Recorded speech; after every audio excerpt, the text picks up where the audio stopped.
An 86-year-old woman lies face down in her hallway, blood pooling beneath her frail body.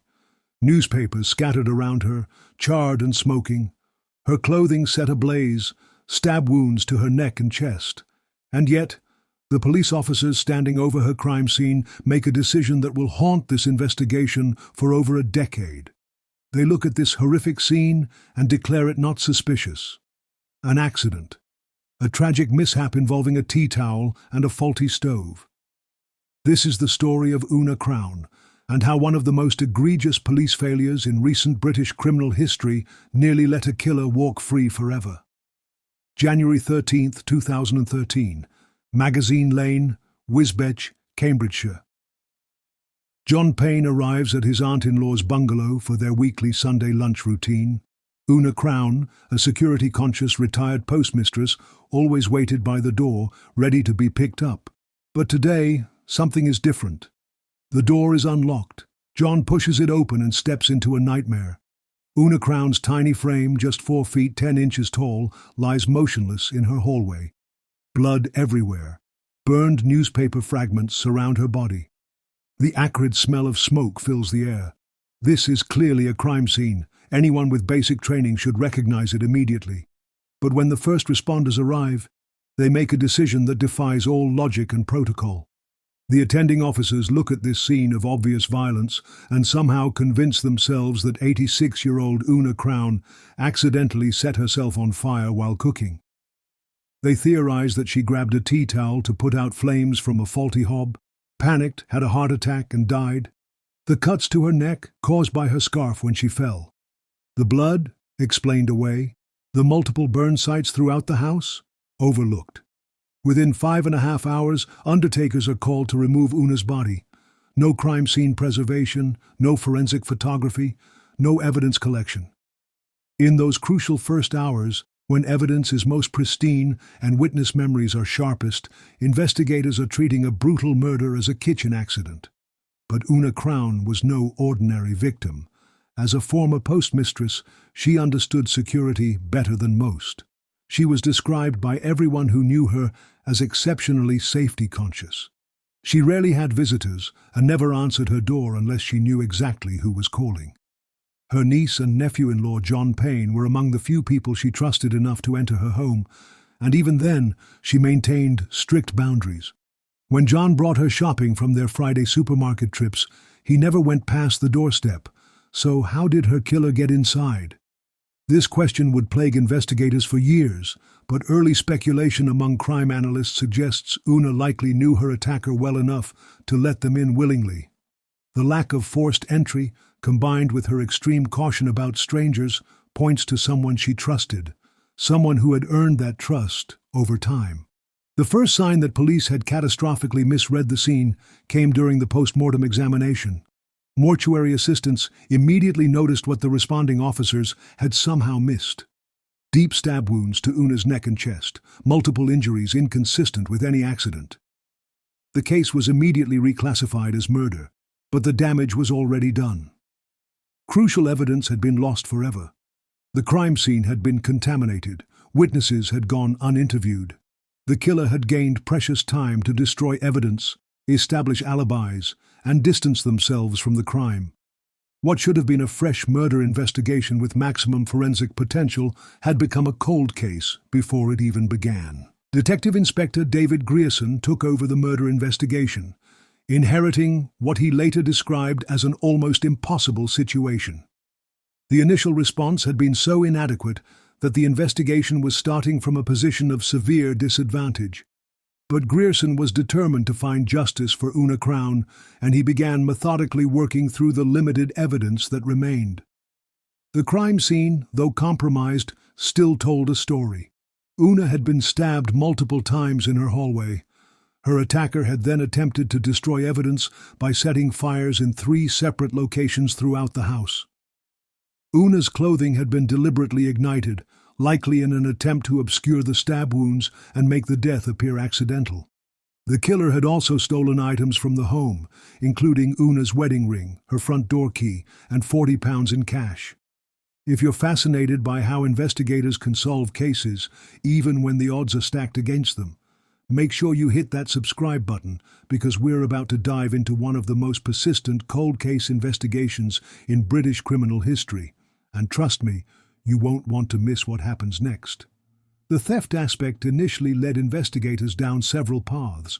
Was this a robbery gone wrong? Had Una surprised a burglar, leading to her murder? But crime scene specialists noted something peculiar.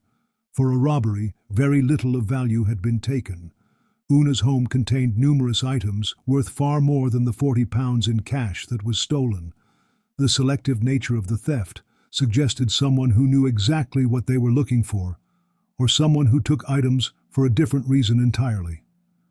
3 weeks after the murder, police made their first arrest. David Newton, a 70-year-old local man, was brought in for questioning on suspicion of murder. Newton lived just a stone's throw from Una's bungalow on Magazine Close. He was a familiar figure in the neighborhood, regularly walking his dog past Una's home. In the spring of 2012, he had even fixed Una's bungalow lock, giving him intimate knowledge of her security arrangements.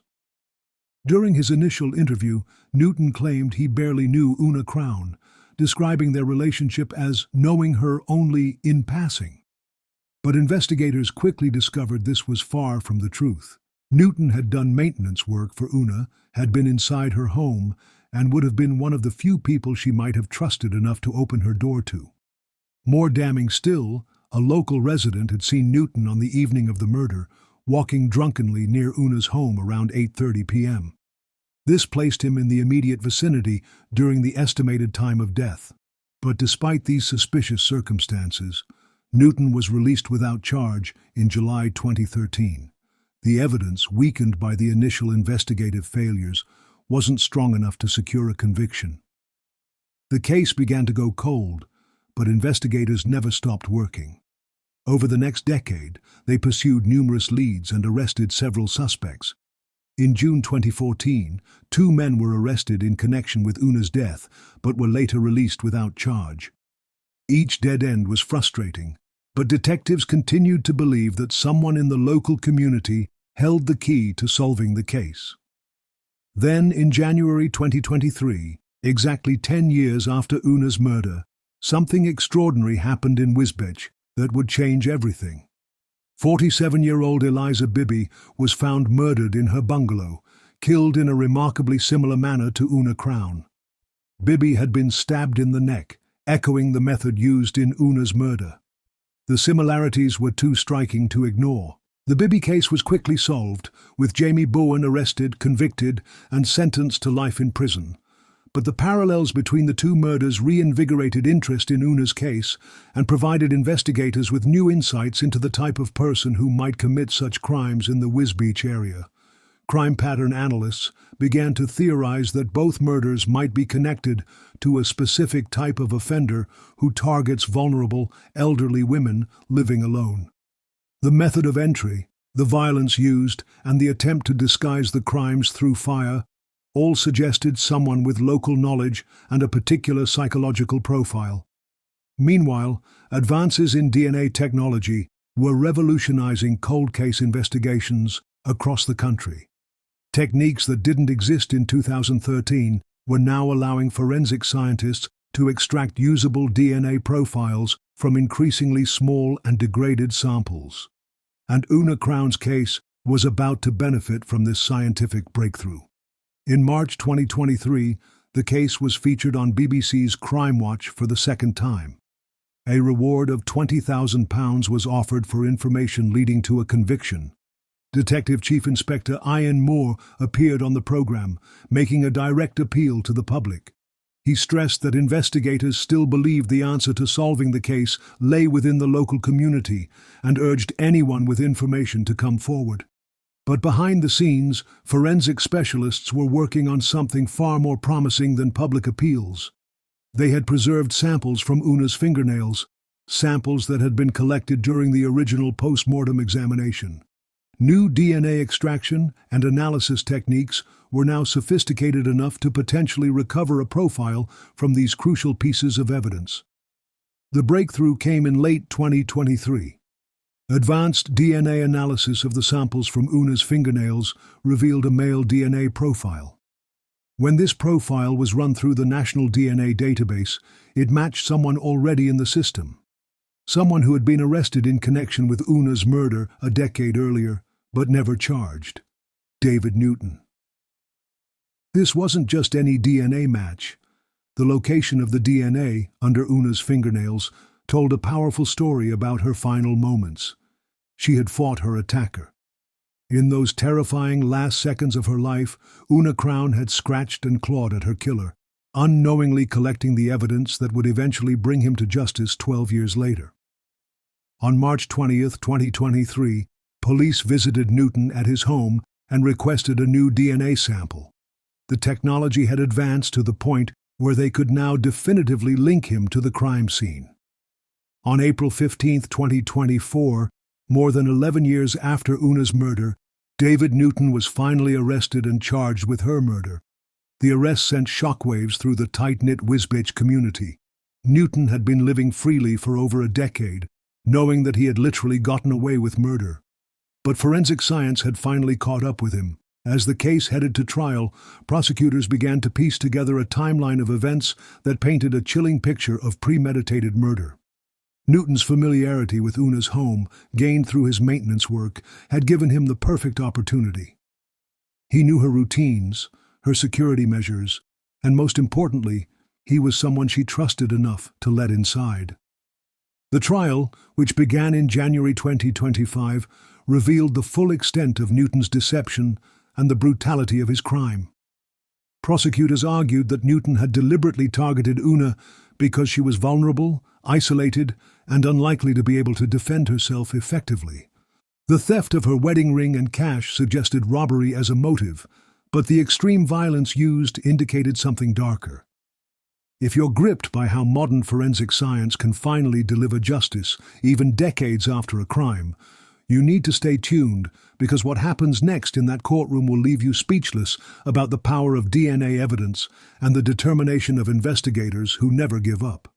Newton's defense team faced an almost impossible task. The DNA evidence was overwhelming, and Newton's previous lies about barely knowing Una Crown had been thoroughly exposed. During the trial, it emerged that Newton had continually lied about his movements over the weekend of the murder and his relationship with the victim. Crime psychology experts following the case noted several factors that made Newton a particularly dangerous offender. His ability to maintain a facade of normalcy for over a decade while living with the knowledge of his crime demonstrated a level of psychological compartmentalization that's characteristic of certain types of killers. The fact that he continued to live in the same community, walking past Una's former home regularly, showed a callousness that shocked even experienced investigators. The trial also revealed the full extent of the initial police failures. The coroner's inquest in 2015 had delivered scathing criticism of Cambridgeshire Constabulary, describing the initial response as bungling and condemning the loss of key forensic evidence.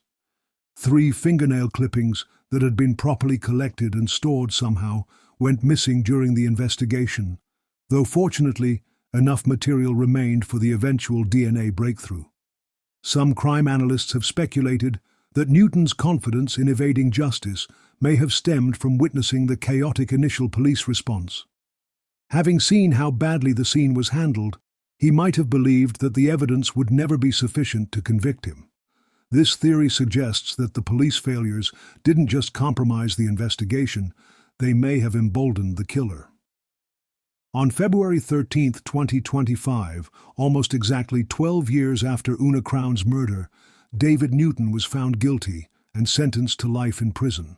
The verdict brought some measure of closure to Una's family, who had endured over a decade of uncertainty and frustration with the investigative process. Detective Superintendent Iain Moore, who had overseen the final phase of the investigation, acknowledged the mistakes made during the initial investigation and apologized to Una's family. He emphasized that the conviction demonstrated police commitment to continually reviewing unsolved cases and seeking new lines of inquiry using advancing technology. The case has become a landmark example of both how badly investigations can go wrong and how modern forensic science can eventually deliver justice. It's also highlighted the importance of proper crime scene management and the devastating consequences when basic protocols are ignored. Una Crown's story serves as a powerful reminder that justice, while sometimes delayed, is not always denied. Her killer lived freely for 12 years, probably believing he had committed the perfect crime. But Una herself had ensured his eventual capture, fighting back in her final moments and providing the DNA evidence that would eventually convict him. For the true crime community, this case offers numerous lessons about the evolution of forensic science, the persistence required in cold case investigations, and the critical importance of proper initial crime scene response. It also demonstrates how public attention, media coverage, and technological advances can combine to solve even the most challenging cases. The Una Crown murder will undoubtedly be studied by criminologists, forensic scientists, and police training academies for years to come. It represents both a cautionary tale about investigative failures and an inspiring story about never giving up on victims who deserve justice. Una Crown was a tiny, security-conscious woman who lived a quiet, orderly life. She deserved to feel safe in her own home. She deserved better from the police officers who first responded to her murder scene. But ultimately, she got justice. And sometimes, in the world of true crime, that has to be enough. If this case has shown you anything about the power of persistence in criminal investigations and the incredible advances in forensic science, make sure you like this video and subscribe to our channel. We bring you the most compelling cold cases, solved and unsolved, with the expert analysis you won't find anywhere else. Because every victim deserves to have their story told, and every case deserves the attention it takes to find the truth. Justice for Una Crown was 12 years in the making, but it finally came. And that's what matters most.